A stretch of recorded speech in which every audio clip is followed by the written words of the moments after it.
flying over the Arctic Ocean, altitude 30,000 feet, approaching Soviet airspace. Arriving at the designated drone launch point. Drone oil pressure and voltage are nominal. Payload oxygen supply is nominal. Power supply to payload anti-freeze system shows no problems. No gusts. All systems go for drone detachment. Snake, we can't risk a halo jump this time around. Airspace security has gotten tighter since we were last here. We can't get as close to the ground as we did during the Virtuous mission. So instead, we'll be using one of our newest weapons. Snake, you're being given an honor on par with Alan Shepard. This is our last chance. Show your patriotism. If you fail, you'll be back in a hospital bed again, waiting for the firing squad.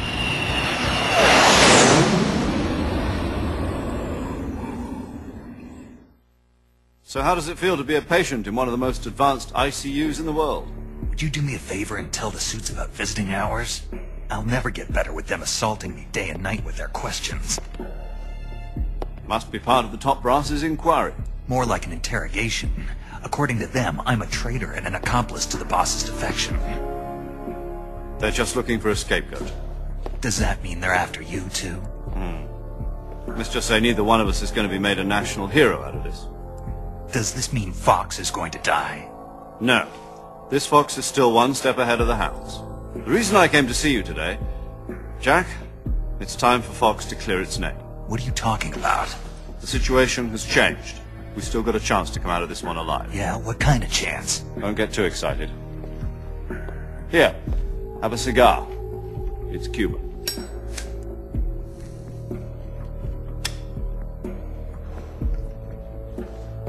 This morning, I had a meeting with the CIA. They decided when they're going to execute us? No. Something even bigger. Yesterday, the White House received an unexpected call. President Johnson? Yes, I hear you, Mr. Chairman. It was a hotline call from Khrushchev to President Johnson. From the head of the Soviet Union? That's right. A few days ago, one of our country's main design bureaus, OKB-754, was destroyed in a nuclear explosion.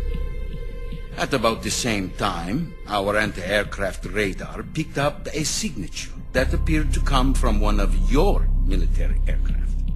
Does any of this sound familiar to you? In retaliation, I have placed our armed forces on secondary alert.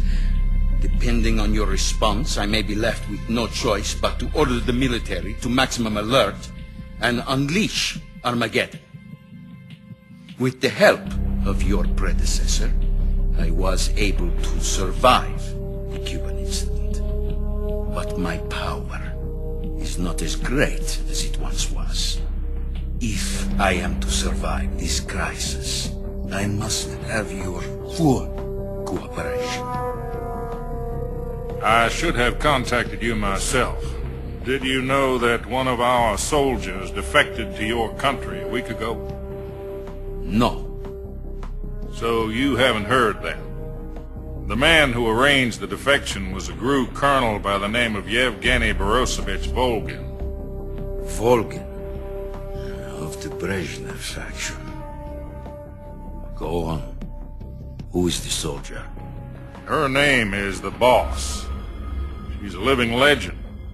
During World War II, she was the one who led us to victory in that war. In Russia, you know her as Voyevoda. You mean the Boss? The mother of your special forces? Yes, that's the one.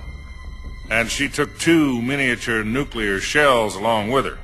The Boss took 2 miniature nuclear shells. I'm afraid so. I believe they were a gift for her new hosts. The Davy Crockett Atomic Battle Group delivery system was completed 2 years ago. Serious problems were found with the launcher's range and precision. Although they were mass-produced, they've never been deployed in battle. But Sokolov's research facility was completely wiped out. The whole area is polluted. I can only offer you my deepest condolences over this terrible tragedy. So, the boss, with Colonel Volgin's help, stole 2 experimental nuclear shells and took them with her as gift when she defected. Then, shortly thereafter, Sokolov's design lab, a top-secret military research facility, was destroyed by one of these weapons. Am I right so far? Yes, that's correct. And the American government denies any involvement in the affair. Is that right as well? That's correct. We were not involved in any way. Then what was a U.S. military aircraft doing on our radar screen? It was clearly in violation of our airspace. And yet you say it was not acting under your orders. That's correct. You expect me to believe that this was all the work of a single soldier? I don't know what else to tell you. The Army insists that this is all a ploy on your part. I've said it once and I'll say it again. Our government had nothing to do with it. And I would like dearly to believe you. However, I'm afraid my power over the military has weakened since the Cuban incident. I will need some kind of proof that this was not the action of the American government. You have 1 week. You must catch the boss yourselves and recover the remaining nuclear device.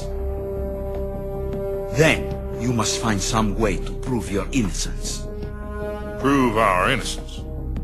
Yes, preferably something painful. Prove to me that this is not merely another one of your tricks. The boss should be close to Colonel Volgin. How about a little co-action? I would not expect too much if I were you. The political situation here is unstable. And Colonel Volgin is a member of the Brezhnev faction, which seeks to topple my government. 1 week. You have only 1 week. And if it is not too much to ask, do something about Volgin as well. What is that supposed to mean? Nothing means nothing. Call it a modest gentleman's agreement to ensure our continued relationship. What if we can't prove our innocence? Then I will be unable to restrain the military. I will be ousted, and they will seek their revenge. A nuclear attack on the United States? I leave the disposal of this situation entirely to your discretion, Mr. President. Disposal. If you fail, it will mean the beginning of a new world war. To put it simply, in order to avoid a full-scale nuclear conflict, we have to prove that America was not involved in that explosion. And eliminating the boss ourselves will prove America's innocence? Right. The higher-ups have decided that you're the only one capable of pulling this off. You were her last apprentice. Screw this one up, and we'll both be 6 feet under. There's no choice.